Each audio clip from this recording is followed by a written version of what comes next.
All right. Good morning, good afternoon, good evening. What I'm going to demonstrate now is this is picked up where we left off from the previous video where I showed how to just install and basically use GitHub to clone a repository.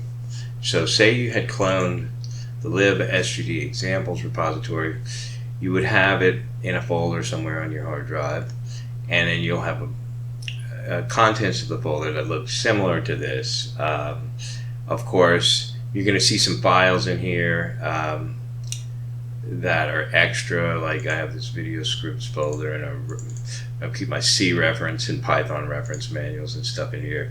And I don't upload that stuff to GitHub because it's just not necessary. But I do like to keep everything in the same place to stay organized. So anyway, what you should see whenever you have the repository cloned is the C files and the PY files. That's your C source files and your Python source files. Decide, depending on which one you decide to use. The exe files are what's going to get created if you compile the C files. I have a build.bat file here that will simplify the compilation of your C files from the command line, and they have a couple different choices where you can compile them into a debug mode, and also you can use the Visual Studio 2022 compiler if you decide that you want to use that instead of GCC. But this is just to kind of like simplify the process for you, so you don't have to, once you get used to using it from the command line, you don't have to keep typing these commands over and over. But anyway, outside of that, what I want to show you is if you're doing the C examples, you want to come in, you want to go to wherever you extracted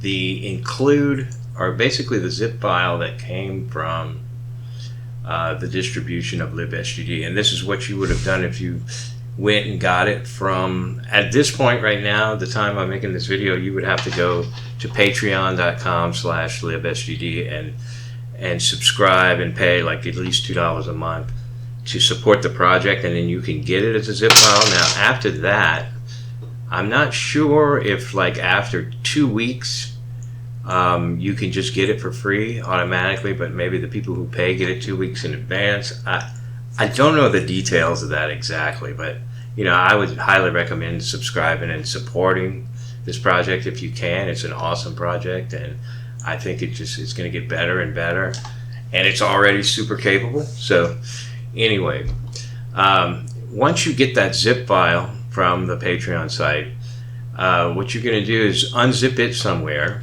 and you're going to find within that folder, and I'm going to go show you one of mine, like right here. This is a 14.4, but they just actually released version 0.15 today, so I'm going to have to update everything for that. But if you look in this folder, this is the zip file. You want to grab if you're doing the C examples and you want to learn how to compile the C files, take the include folder and the lib folder, and you can right click and copy here. Then you go back to where you clone the repository, the LibsGD examples, and paste that include and lib into here. Mine are already in there, so I'm just saying, yeah, replace the file. Then what you want to do is go into the lib folder here and get this sgd_dynamic.dll, copy that. So you can just right click and then left click on copy, and then come over here and right click and paste out here.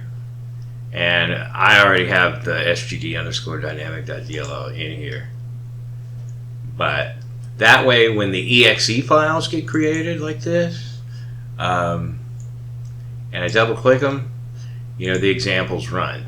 Because if you didn't have this here, I'll show you what happens if I'll just delete that sgd_dynamic.dll and try to run one of them. See, I'll get this system error. The codex execution cannot proceed because SGD_dynamic.dll was not found. All right.